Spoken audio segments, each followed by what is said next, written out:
बाजार आज और कल में आपका स्वागत है। इस शो में बाजार में आज का पूरा एक्शन, साथ ही कल के लिए स्ट्रैटेजी और शेयरों में कमाई के शानदार मौके। नमस्कार, आपके साथ मैं हूं दीपक डोभाल। अगर शेयरों से जुड़ी कोई भी जानकारी आप चाहते हैं, कोई सवाल पूछना चाहते हैं, तो हमें कॉल करें।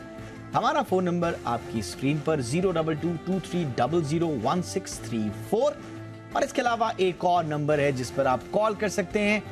दूसरा नंबर नोट करिए, 02223001635। ये फोन नंबर्स हैं और सोशल मीडिया हैंडल्स भी हमारे आपकी स्क्रीन पर।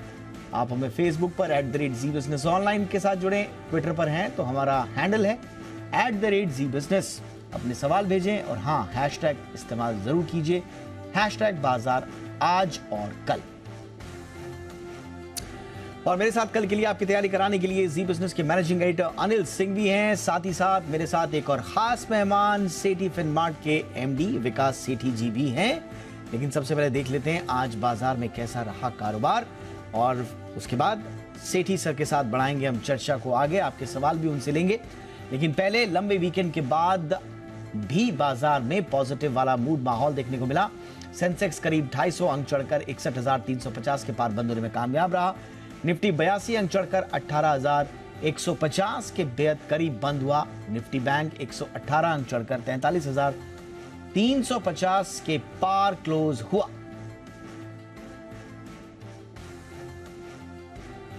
और अब रुख करते हैं आज के बाजार पर एडिटर स्टेक का। जी बिजनेस के मैनेजिंग एडिटर अनिल सिंह भी बता रहे हैं बाजार में लगातार तेजी क्यों बनी हुई है, कहां से बाजार को मिल रही है ताकत।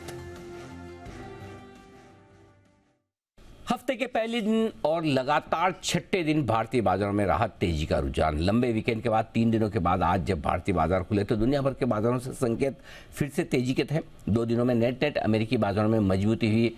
भारतीय बाजारों में एफआईएस की खरीदारी के आंकड़े आते हुए दिख रहे हैं और नई सीरीज की शुरुआत भी भारतीय बाजारों में मई सीरीज की शुरुआत अच्छे नोट पर की। लेकिन आज एक और बड़ा कारण था बाजार का जोश बढ़ने का, वो थे जीएसटी के दमदार आंकड़े। 1,87,000 करोड़ के आसपास रिकॉर्ड कलेक्शन जीएसटी का भी कॉन्फिडेंस बढ़ा था। और आमतौर पर जो कंपनियों के नतीजे आ रहे हैं और जो वीकेंड पर लंबे रिजल्ट्स की जो लिस्ट थी, ज़्यादातर नतीजे मजबूती की तरफ उम्मीद से बेहतर आते हुए दिखे। इन सब के चलते बाजारों ने जोश के साथ मजबूती पर शुरुआत की। 18,150 के आसपास दिन भर सीमित दायरे में 18,100 18,200 के रेंज में वक्त बिताया और वहीं बीचों बीच पर जाकर बंद हुए 80 पॉइंट की तेजी के साथ। बैंक निफ्टी करीबन 125 पॉइंट मजबूती के साथ बंद होता दिखा। 43,300 यानी कि शुक्रवार के हाईज के ऊपर बंद होने में बैंक निफ्टी कामयाब रहा और सेंसेक्स में भी अच्छी मजबूती दिखी। लेकिन कहानी निफ्टी, बैंक निफ्टी और सेंसेक्स की नहीं थी। आज की कहानी थी मिड कैप और स्मॉल कैप शेयरों की। एक बार फिर से पिछले हफ्ते से जो mid cap small cap share बड़े एक्शन में आते दिखे, उस एक्शन को आज बढ़ाने का काम किया।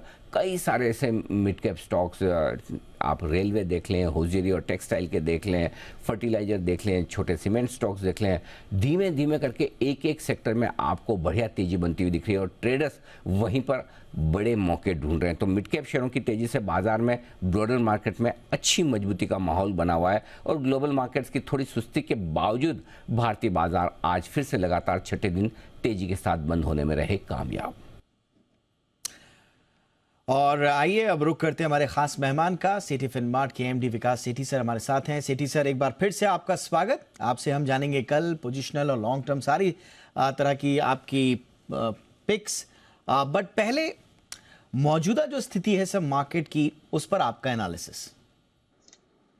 नहीं, बिल्कुल दीपक, देखिए पिछले 6 दिनों से हम बाजार में एक अच्छी खासी तेजी देख रहे हैं और इंटरनेशनल क्यूज भी पॉजिटिव है। अभी हमने देखा इंटरनेशनली भी कल यूएस के मार्केट्स में एक अच्छी, कल परसों मतलब जब हम बंद थे तब भी कल और फ्राइडे के दिन जो बंद हुए शाम को जो बाजार, वो भी बहुत अच्छे बंद हुए। तो ओवरऑल इंटरनेशनल क्यूज पॉजिटिव है। हमारे यहाँ पे भी जो मैक्रो इकोनॉमिक इंडिकेटर्स है वो काफ़ी अच्छे हैं। जीएसटी के नंबर्स बहुत ही अच्छे हैं। 1.87 लाख करोड़ का कलेक्शन बेहद ही दमदार था। फिर एफआईआईज के पिछले कुछ दिनों से बाइंग के आंकड़े आ रहे हैं तो उसने भी सपोर्ट किया है। तो हम देख रहे हैं बाजार में एक अच्छी खासी तेजी है। और जैसे अनिल जी भी बता रहे थे, मोर देन निफ्टी जो मिड कैप इंडेक्स है वो अच्छा कर रहा है। तो मुझे लगता है मिड कैप स्मॉल कैप्स में एक बहुत अच्छी अपॉर्चुनिटी इस बाजार में अभी भी, हालांकि पिछले 15-20 दिनों में एक अच्छी खासी तेजी हुई है, but still I think there is lot of steam left. और मेरी राय रहेगी निवेशकों से कि अच्छी क्वालिटी के mid cap small cap stocks में खरीदारी करें और बिल्कुल बने रहे, जो पोजीशन है उसको होल्ड करें। बिल्कुल। और मौजूदा परिस्थितियों में सर आप पोजिशनल और लॉन्ग टर्म पिक कौन सी देंगे? बिल्कुल दीपक, जो आज की मेरी पोजीशन पिक है अगेन एक मिड कैप स्टॉक ही है। स्टॉक का नाम है जेके पेपर। पेपर सेक्टर बहुत अच्छा लग रहा है। ये कंपनी एक लीडिंग पेपर मैन्युफैक्चरर है जो कि ऑफिस पेपर्स, कोटेड पेपर्स और पैकेजिंग बोर्ड्स बनाती है। एक जबरदस्त भारत में डिस्ट्रीब्यूशन नेटवर्क है, करीबन 300 ट्रेड पार्टनर्स हैं, 4000 डीलर्स हैं और पैन इंडिया इनके डिपोज है और एक 28% का डोमिनेंट मार्केट शेयर है ब्रांडेड ये जो कोपियर सेगमेंट है उस सेगमेंट में। बाकी पेपर सेक्टर अच्छा कर रहा है। हमने कल नतीजे देखे, शेषशाही पेपर के नतीजे आए, नतीजे बहुत ही दमदार थे और मैं एंटिसिपेट कर रहा हूं कि इस बार जो पेपर कंपनियां हैं बहुत अच्छे नतीजे रिपोर्ट करेगी इस क्वार्टर के लिए। तो इनके नतीजे की अभी तक डेट नहीं आई है, बट मुझे लगता है यहाँ से अच्छी तेजी in anticipation of good results रहेगी इसमें। बाकी फंडामेंटल्स बहुत ही मजबूत है, दिसंबर तिमाही भी अच्छी थी, अच्छे रिटर्न रेशियोज है। तो इस स्टॉक में पोजीशनल तौर पे खरीदारी करने की सलाह है। मेरा इसमें पोजीशनल टारगेट है 410 रुपए का, स्टॉप लॉस रखता है 365 रुपए का। और एक long term sir? Long term pick है मेरी आज सनसेरा इंजीनियरिंग। ये एक लीडिंग मैन्युफैक्चरर है कॉम्प्लेक्स और हाई प्रिसीजन कंपोनेंट्स बनाने के लिए। ये ऑटोमोबाइल सेक्टर के लिए कंपोनेंट्स बनाती है। इसके अलावा नॉन ऑटो सेक्टर्स जैसे एरोस्पेस है, डिफेंस है, फिर एग्रीकल्चर, मैन्युफैक्चरिंग, कैपिटल गुड्स, इन सब सेक्टर्स को कैटर करती है। बहुत ही दमदार कंपनी है, एक जबरदस्त क्लाइंट लिस्ट है। जितने पैसेंजर व्हीकल मैन्युफैक्चरर्स है the likes of Maruti, Honda, Toyota, Volkswagen, इनको कैटर करती है। फिर two wheeler manufacturers like Bajaj auto, hero, सब इनके क्लाइंट्स हैं। और commercial vehicle manufacturers Tata Motors है, फिर अशोक लेलैंड को भी कैटर करती है, बोइंग को भी कंपोनेंट सप्लाई करती है और एक सीरियस इवन प्लेयर बनने जा रही है इलेक्ट्रिक व्हीकल्स के कंपोनेंट्स बनाने में। फिर इनका एक ग्रीनफील्ड नया प्रोजेक्ट बेंगलुरु में शुरू होने जा रहा है एरोस्पेस और डिफेंस को कैटर करने के लिए। तो दमदार फंडामेंटल्स वाली एक सॉलिड कंपनी है। दिसंबर तिमाही भी अच्छी थी, 32 करोड़ का पैट था जो पिछले साल 20 करोड़ का पैट था। FIs DIs भी अराउंड 55% स्टेक ओन करते हैं इस कंपनी में, जिसमें प्रोमिनेंट है एक्सिस है, कोटक है, ICICI Pru, SBI life, government of Singapore. Stock पे मैं बुलिश हूँ, मुझे लगता है यहाँ पे खरीदारी करें। आने वाले 9 से 12 महीने में 950 रुपए तक के इसमें लेवल्स आ सकते हैं, तो खरीदारी करने की सलाह है सनसेरा इंजीनियरिंग। ऑलराइट, तो पोजिशनल पिक एक बार फिर से आपके लिए रिपीट कर दें। सेठी सर की राय, जेके पेपर पोजिशनल पिक आपको पोजिशनल नजरिए से लेनी है। 400 प्लस का टारगेट दिया है सर ने और 365 का स्टॉप लॉस लगाना आपको नहीं भूलना है। इसी के साथ जो लॉन्ग टर्म पिक दी है सनसेरा इंजीनियर्स, 741 के आसपास अभी मौजूदा भाव है और लगभग 9 महीने से 12 महीने के तकरीबन एक साल में 950 का भाव आ सकता है। तो विकास सेठी सर की ये है पोजिशनल और लॉन्ग टर्म पिक। और अब बारी है हमारे दर्शकों के सवालों की। नीरू तिवारी इस वक्त हमारे साथ जुड़ चुकी हैं पश्चिम बंगाल से। नीरू जी बहुत बहुत स्वागत, पूछिए सेठी जी से अपना सवाल। नमस्कार सर। नमस्कार। मैं सर सेठी साहब की, अनिल साहब की बहुत बड़ी फैन हूँ सर। सच में आप लोग को देख के बहुत एनर्जी मिलती है और सेठी साहब बहुत एनर्जी के साथ सब चीजों का जवाब देते हैं। सर मेरे पास LIC के 100 शेयर्स है 562 के रेट से और सर ये तो बिल्कुल मूवमेंट नहीं हो रहा शेयर में, तो मुझे क्या करना चाहिए? और एक और मेरा पिक है सर, अगर बता सकूं क्या सर? दूसरा भी बता ही दीजिए, पूछ लीजिए। जी पतंजलि फूड्स के बारे में। पतंजलि फूड। ठीक है मैम, ठीक है नीरू जी, बहुत बहुत शुक्रिया आपका। जिप बिजनेस के साथ बने रहती हैं आप, बने रहिएगा। और अब आपके सवालों का जवाब दे रहे हैं सेठी सर। सेठी सर, LIC और पतंजलि। सबसे पहले तो नीरू जी आपको बहुत बहुत धन्यवाद जो आपने इतने अच्छे वर्ड्स मेरे लिए बोले। बाकी नीरू जी, जो आपने ये LIC में निवेश किया हुआ है, स्टॉक बहुत ही स्लो परफॉर्मर है और रादर परफॉर्म नहीं कर रहा स्टॉक। और जो IPO के लेवल से कई इन्वेस्टर्स इसमें अटके हुए हैं, बट ये स्टॉक अब यहाँ से भी बहुत जल्दी चलने को लगता नहीं है, बिकॉज कंपटीशन काफ़ी है इनको इस सेक्टर में। जो बाकी प्राइवेट सेक्टर की कंपनियां हैं वो काफ़ी बिजनेस इनसे स्नैच कर रही है। तो मुझे लगता है इस स्टॉक को करंट लेवल्स पे आप एग्जिट की अपॉर्चुनिटी खोजें। कोई भी उछाल में अपने लेवल्स पे आवे तो मेरे ख्याल में निकल के बाजार में बहुत सारी अल्टरनेटिव अपॉर्चुनिटीज है, वहाँ पे निवेश करें। और जहां तक पतंजलि फूड्स का सवाल है, स्टॉक अच्छा है और अपने रिसेंटली अच्छा खासा करेक्शन होने के बाद एक अच्छे लेवल्स पे ट्रेड कर रहा है। मुझे लगता है ये स्टॉक अगर किसी का लॉन्ग टर्म का नजरिया है तो करंट लेवल्स पे बिल्कुल खरीदा जा सकता है या होल्ड तो बिल्कुल करना चाहिए। स्टॉक पे मैं बुलिश हूं। चलिए, तो LIC और पतंजलि पर ये रही सेठी सर की राय।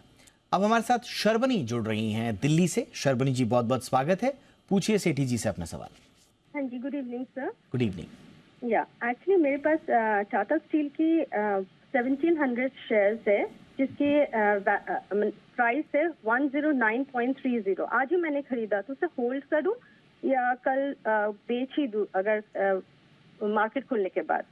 ऑलराइट, सेठी सर, टाटा स्टील। देखिए सरवनी जी, ये स्टॉक भी वैसे एक अच्छी क्वालिटी की कंपनी है। आज इसके नतीजे आने वाले थे, हालांकि मैंने अभी बाजार के बाद इसके आए होंगे नतीजे, मैंने क्लोजली देखा नहीं, बट स्टॉक एक बहुत अच्छे लेवल्स पे है। आज एक अच्छी तेजी इसमें बनी है, तो चूंकि आज नतीजे हैं तो कल नतीजों पे ये स्टॉक रिएक्ट करेगा। बट ओवरऑल अगर आपका 3-6 महीने का नजरिया है तो आपने एक अच्छे लेवल्स पे लिया है और होल्ड करने की सलाह। तो होल्ड करके चलें, पोजिशनल आप नज़रिया समझ सकते हैं इसको। तो टाटा स्टील पर ये है शर्बनी जी को सेठी सर की राय। कुछ और सवाल हैं जो व्हाट्सएप के जरिए और दूसरे जरियों से हमारे पास पहुंचे हैं, उनको भी ले लेते हैं। राशि सेठी जी का सवाल बरेली से आया है, यूनियन बैंक ऑफ इंडिया पर। इनका सवाल है, सर भाव इनका 90 के आसपास है, लगभग 90.43 के आसपास का भाव है। तो यूनियन बैंक ऑफ इंडिया पर क्या करना चाहिए राशि जी को? देखिए राशि जी, इस स्टॉक पे भी मैं बुलिश हूँ। मैंने हाल ही में मेरी जो शॉर्ट टर्म पिक वाला सेगमेंट होता है दोपहर को 2:30 बजे 72 रुपए के आसपास इसको शॉर्ट टर्म ट्रेड के लिए रिकमेंड किया था in anticipation of good results. इसके भी नतीजे आने वाले हैं, शायद 4 तारीख को नतीजे आएंगे, और जिस तरह के तोड़फोड़ नतीजे आ रहे हैं पर्टिकुलरली पब्लिक सेक्टर बैंक से, मुझे कोई दो राय नहीं है कि इसके भी नतीजे अच्छे होंगे। हालांकि आपने ऊंचे लेवल्स पे खरीदा है और वहां जाने में अभी टाइम लगेगा, बट मुझे लगता है करंट लेवल्स पे होल्ड करें और रिजल्ट्स के बाद एक अच्छी तेजी और बननी चाहिए इस स्टॉक में। तो करंट लेवल्स पर आपको करना है होल्ड। राशि सेठी जी के लिए ये है सेठी सर की राय। अब हमारे साथ एक लाइव कॉलर जुड़ रहे हैं, मोहम्मद शाहनवाज साहब जुड़ रहे हैं। शाहनवाज जी स्वागत, पूछिए सेठी जी से अपना सवाल। आपका मैं बहुत बड़ा फैन हूँ, आप जो बोलते हैं वो हकीकत में हो ही जाता है शेयर में। तो सर मेरा सवाल है कि मैंने 65 के रुपीज से 209 शेयर आरबीएनएल का लिया था सर। आरबीएनएल का, सेठी सर बहुत सर। कॉम्प्लीमेंट्स आपको मिल रहे हैं आज। तो आज कुछ अलग हटके भी आपके जो है वो हमें अंदाज नजर आने चाहिए। और फिलहाल आप शाहनवाज जी को क्या सलाह देंगे आरबीएनएल पर?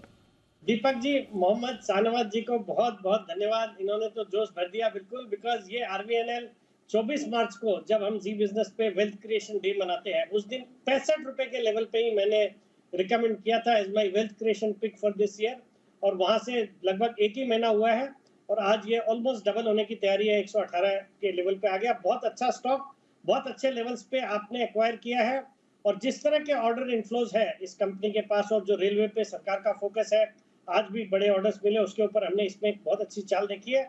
मुझे लगता है करंट लेवल्स पे भी बिल्कुल होल्ड करना चाहिए। आज सर्किट पे ही बंद हुआ, 10% का ही सर्किट होता है इसमें, बट एक बहुत अच्छी क्वालिटी की कंपनी है और स्पेस सेक्टर बहुत अच्छा लग रहा है, तो continue to hold this stock, you got it at a very good level. चलिए, तो शाहनवाज जी ये रही आपके लिए सलाह। बहुत अच्छे लेवल्स पे आपने खरीदारी की है, आगे भी इसमें गुंजाइश है, संभावनाएं हैं, इसलिए करंट लेवल पर अभी भी होल्ड करने की सलाह आपको। एक सवाल हमें आया है व्हाट्सएप के जरिए, दिविश का सवाल है, दिल्ली से आया है। टीटागढ़ वैगन्स पर इनका सवाल है, 90 का भाव है सर इन्होंने लिया हुआ, इन्हें क्या करना चाहिए? दिविश जी को आपकी सलाह। मैं अगेन कॉम्प्लीमेंट देना है पहले तो दिविश जी को, बहुत ही अच्छे लेवल्स पे एक बहुत ही अच्छी क्वालिटी का स्टॉक इन्होंने एक्वायर किया। टीटागढ़ वैगन्स भी अगेन सेम स्पेस से आती है, ये प्राइवेट सेक्टर की कंपनी है, बट बहुत ही अच्छा किया इस स्टॉक ने और निवेशक ने भी बहुत अच्छे मुनाफे इसमें कमाए। बट मुझे लगता है करंट लेवल से भी अपसाइड आने चाहिए, तो होल्ड करने की सलाह रहेगी। आने वाले दिनों में रेलवे स्टॉक्स और अच्छा करेंगे, तो continue to hold Titagarh wagons. तो टीटागढ़ वैगन्स को अभी आपको होल्ड करना है दिविश जी, ये है आपके लिए सलाह। एक और सवाल हमें व्हाट्सएप के जरिए रुखसाना ने भेजा है जम्मू कश्मीर से, और इनका सवाल सर अडानी एंटरप्राइजेस को लेकर है, और 1673 का भाव है सर इनका। इन्हें क्या करना चाहिए? उसके बाद इन्हीं का एक और स्टॉक पर मैं आपसे सवाल पूछूंगा, लेकिन फिलहाल अडानी एंटरप्राइज पर। नहीं, अगेन रुखसाना जी को सलाह रहेगी, एक तो इन्होंने अच्छे लेवल्स पे इस स्टॉक को खरीदा है, कई लोग बहुत ऊंचे लेवल्स पे फंसे हुए हैं, और फिर जो अडानी से रिलेटेड जो भी न्यूज खबरें चल रही थी वो अब शांत हो गई है कुछ हद तक, तो उसके कारण से स्टॉक्स भी स्टेबल हो गए हैं। मुझे लगता है यहाँ से ये अच्छे और अपसाइड दिखा सकता है ये स्टॉक, तो करंट लेवल्स पे तो होल्ड ही करने की सलाह रहेगी। ठीक है, तो अडानी एंटरप्राइजेस को करंट लेवल पर होल्ड करें रुखसाना जी। और रुखसाना जी का अगला सवाल है वक्रांगी पर, और 16.89 ये है इनका खरीद का भाव। वक्रांगी पर क्या करना चाहिए? देखिए रुखसाना जी, इस तरह के स्टॉक में लॉन्ग टर्म निवेश नहीं किया जा सकता। अगर आप ट्रेड के हिसाब से ले रहे हैं तो थोड़ा बहुत आपको हल्का फुल्का 5-6% का प्रॉफिट है, बट अगर और आने वाले दिनों में कुछ और इसमें जंप आता है तो मुझे लगता है फिर प्रॉफिट बुक करके निकलिए। और एक अच्छी क्वालिटी के इसी आईटी स्पेस से भी अगर आपको रहना है तो बहुत अच्छी क्वालिटी के इवन मिड कैप स्टॉक्स है इस सेक्टर में, वहां पे अगर निवेश करेंगे और लंबे अवधि के लिए बने रहेंगे तो ज्यादा अच्छा रहेगा। तो वक्रांगी पर एक अच्छा विंडो देखकर आप एग्जिट लें, प्रॉफिट बुक करें और इम्प्रोवाइज करें अपने पोर्टफोलियो को किसी अच्छी क्वालिटी के शेयर में। ये है सेठी सर की राय। मनीषा जी का सवाल सेठी सर आया है मुंबई से ही, और ओएनजीसी पर इनका सवाल है। ओएनजीसी में क्या गुंजाइश दिख रही है? इनका भाव है 159 का सर। देखिए इनको भी हल्का फुल्का मुनाफा हो रहा है। मुझे इनका टाइम होराइजन नहीं मालूम है, बट अगर इन्होंने ट्रेडिंग के लिए लिया है तो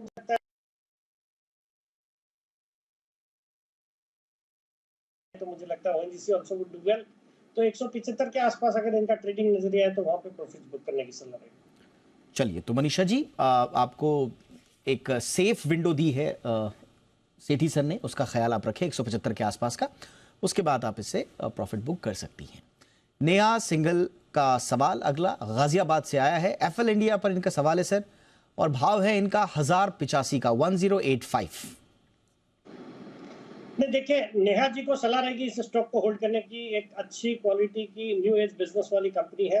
बाकी इन्होंने थोड़ा ऊंचे लेवल पे खरीदा है और हल्का नुकसान है इनको, बट मुझे लगता है ये स्टॉक आने वाले दिनों में अगर इनका मीडियम से लंबी अवधि का नजरिया है तो यहाँ से अच्छा करना चाहिए, तो होल्ड करने की सलाह रहेगी करंट लेवल्स पे। तो होल्ड करके रखें एफएल लिमिटेड को। नेहा जी को यह है सेठी सर की सलाह। चंडीगढ़ से अगला सवाल है सर, माया नेगी का सवाल है, और इजी ट्रिप प्लानर का इन्होंने अपनी क्वेरी भेजी है उस पर, और 47 का इनका भाव है सर। माया जी को आप क्या सलाह देंगे? नहीं, अगेन माया जी को सलाह रहेगी इस स्टॉक में बने रहने की। एक ट्रैवल टूरिज्म सेक्टर को कैटर करने वाली एक अच्छी क्वालिटी की कंपनी है। अच्छे इनके फंडामेंटल्स है या परफॉर्मेंस भी अच्छा रहा है, और हम देख रहे हैं इस सेक्टर काफी अच्छा परफॉर्म कर रहा है, तो यहाँ से अच्छे अपसाइड आ सकते हैं, तो होल्ड करने की सलाह रहेगी करंट लेवल्स पे। तो इजी ट्रिप प्लानर्स पर होल्ड करने की सलाह करंट लेवल्स पर माया जी को। ये है सेठी सर की सलाह। अगला सवाल अनुमय श्रीवास्तव का लखनऊ से भेजा है। रैलिस इंडिया पर 196 का भाव है सर इनका, इनके लिए आपकी सलाह?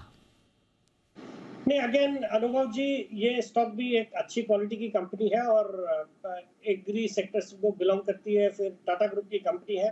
हालांकि हल्के फुल्के आपको नुकसान हो रहे हैं, बट मुझे लगता है करंट लेवल्स पे होल्ड करें इसको। और अब देखते हैं जी बिजनेस के मैनेजिंग एडिटर अनिल सिंह भी कल के लिए बाजार पर क्या स्ट्रैटेजी बनाने की सलाह दे रहे हैं। कल सुबह ट्रेड पर लौटेंगे तो बड़े इंटरेस्टिंग संकेत होंगे आपके लिए ग्लोबल मार्केट से, क्योंकि भारतीय बाजारों के बंद होने के वक्त डाउ फ्यूचर्स 75-80 पॉइंट नीचे ट्रेड कर रहे थे और आखिरी 1 घंटे में डाउ फ्यूचर्स धीमे धीमे नीचे जाते हुए नजर आए, और यही वजह है कि भारतीय बाजार अपनी तेजी को ऊपरी स्तरों पर आखिरी आधे घंटे में होल्ड नहीं कर पाए। तो देखते हैं आज से जो अमेरिका में 2 दिनों की फेड की बैठक शुरू हो रही है, और कल देर रात अमेरिका में ब्याज दरों पर फेड का फैसला आएगा, जिस पर हमारा रिएक्शन परसों गुरुवार को होगा। लेकिन उससे पहले कल का सेशन भी इंपॉर्टेंट होगा इन संकेतों के लिए आज से। बाकी हमारे अपने संकेतों में एफआईज की तरफ से खरीदारी के जो आंकड़े वो देखना इंटरेस्टिंग होगा। इन सब के चलते हुए हम बाजार की शुरुआत करेंगे, लेकिन कुल मिलाकर ब्रॉडर मार्केट में जो मजबूती का माहौल है वो कल भी बने रहना चाहिए। अगर थोड़ा हल्का फुल्का करेक्शन आया तो पहला सपोर्ट भारतीय बाजारों के लिए वो 18,100 के आसपास है, और उसके बाद 18,000 मजबूत सपोर्ट के तौर पर काम करता हुआ दिखेगा। सो कल ब्रॉडली आप ये मानकर चल सकते हैं 18,050, 18,100 तुरंत आपके लिए सपोर्ट की जगह है, और ऊपरी स्तरों पर 18,200, 18,275 तक जाने की कोशिश निफ्टी की हो सकती है। बैंक निफ्टी का जहाँ तक सवाल है 43,000 के आसपास बैंक निफ्टी मजबूत सपोर्ट लेने की कोशिश करेगा, और ऊपरी स्तरों पर 43,500 के आसपास है हल्की रुकावट। इनके किसी एक तरफ निकलने पर बैंक निफ्टी में थोड़ी और बड़ी एक्शन आने की संभावना है। तो अगले 2 ट्रेडिंग सेशन भारतीय बाजारों के लिए बेहद अहम है। एक और जहां हमारी वीकली एक्सपायरी भी गुरुवार को हो जाएगी और गुरुवार सुबह को ही हमें अमेरिका से ब्याज दरों के संकेत भी मिलेंगे और इन सब के बीच में वोलेटिलिटी इंडेक्स थोड़ा सा बढ़ता हुआ नजर आया।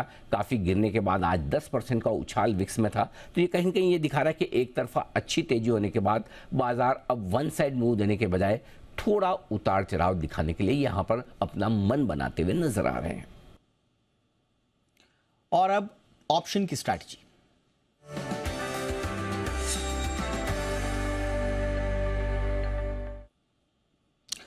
एक्सिस सिक्योरिटीज के राजेश पालविया साहब हमारे साथ हैं। पालविया साहब, बहुत बहुत स्वागत। सर बताइए, ऑप्शंस के जरिए कहाँ मौके बनेंगे? Good evening. देखिए, मार्केट में तेजी तो बनी हुई है और हम देखें कि जो ओवरसोल्ड सेक्टर थे वहां से भी अब कंट्रीब्यूशन आते हुए देखने को मिला। मेटल स्टॉक जो कि एक अंडर परफॉर्मिंग सेक्टर था, आज वहां पे भी एक बाइंग बना है। हमें लगता है ये तेजी फर्दर कंटिन्यू होते हुए दिख सकती है। 18,100 के ऊपर हम कंफर्टेबली क्लोज हुए, तो हमें लगता है कि यहाँ से 18,150 का कॉल ऑप्शन बाय करके ही यहाँ से फर्दर यहाँ से तेजी का ट्रेड एक्सटेंड करना चाहिए। हम एक्सपेक्ट कर रहे हैं यहाँ से 18,250, 18,300 तक की तेजी कंटिन्यू होते हुए दिख सकती है। तो आज की क्लोज थी करीब 57 रुपीज के आसपास, तो 18,150 का कॉल ऑप्शन बाय करना। इसके टारगेट हम जो प्रोजेक्ट कर रहे हैं वो आना चाहिए करीब 90 रुपीज से 100 रुपीज तक के। स्टॉप लॉस जो होगा इस ऑप्शन का वो होगा करीब 40 रुपीज के आसपास। तो हमें लगता है कि यहाँ से फर्दर और तेजी एक्सटेंड होगी और 18,150 का कॉल ऑप्शन बाय करके तेजी की जा सकती है। स्टॉक स्पेसिफिक बात करें तो हमें लगता है यहाँ से मेटल सेक्टर में एक बाइंग इंटरेस्ट कल के सेशन में भी देखने को मिल सकता है। तो यहाँ पे जो स्टॉक हमें अट्रैक्टिव लग रहा है मेटल स्पेस से, वो स्टील अथॉरिटी का सेल का स्टॉक हमें यहाँ पे अट्रैक्टिव लग रहा है। हमें लगता है कि सेल में यहाँ पे फर्दर और तेजी एक्सटेंड होते हुए दिख सकती है। हम एक्सपेक्ट कर रहे हैं इसमें टारगेट 90 रुपए के अपसाइड के टारगेट आते हुए दिख सकते हैं। तो 82 के स्टॉप लॉस से सेल को भी बाय किया जा सकता है। बहुत बहुत शुक्रिया पालविया साहब ऑप्शन के लिए स्ट्रैटेजी बताने के लिए आपका। अब सेठी सर के पास चलते हैं। सेठी सर, कल के लिए इंट्राडे पिक आपकी सर। बिल्कुल दीपक, कल के लिए इंट्राडे के लिए खरीदारी करने की सलाह रहेगी। एपीएल अपोलो ट्यूब्स में एक बहुत ही दमदार क्वालिटी की कंपनी है जो कि एक लीडर है स्ट्रक्चरल स्टील ट्यूब्स बनाने में। 55% से ज्यादा का इनका मार्केट शेयर है, तो एक डोमिनेंट मार्केट शेयर है भारतीय बाजारों में। और इन्होंने हाल ही में अपना एक नया मेगा प्लांट रायपुर में शुरू किया है और उसमें ये वैल्यू एडेड प्रोडक्ट्स बनाएंगे, तो उससे इनके जो मार्जिन्स ऑलरेडी अच्छे हैं वो और इम्प्रूव हो जाएंगे। फिर इनका एक साउथ बेस्ड डिस्ट्रीब्यूशन कंपनी है शंकरा बिल्डिंग प्रोडक्ट्स, उनमें भी 10% हिस्सेदारी है, तो उसके कारण इनका साउथ में एक डिस्ट्रीब्यूशन नेटवर्क भी बहुत जबरदस्त है। बाकी फंडामेंटल सॉलिड है। दिसंबर क्वार्टर भी बहुत अच्छा था, 169 करोड़ का पैट था compare to 127 crore last year. बाकी अच्छे रिटर्न रेशियोज है, return on equity close to 24%। मुझे लगता है एक दमदार क्वालिटी की कंपनी है, इसको खरीदना चाहिए। और कल के मेरे इसमें टारगेट रहेंगे 1230 के, स्टॉप लॉस रखना है 1185 रुपए। ऑलराइट, तो एपीएल अपोलो है इंट्राडे पिक सेठी सर की। और इसी के साथ बहुत बहुत शुक्रिया सेठी सर आपका। आपने हमारे दर्शकों के इतने सारे सवालों के जवाब दिए, बहुत बहुत शुक्रिया आपका। और इसके साथ बाजार आज और कल में आज बस इतना ही। सबका शुक्रिया। कल फिर बताएंगे आपको कमाई के ढेरों मौके। तब तक बने रहिए जी बिजनेस के साथ। नमस्कार।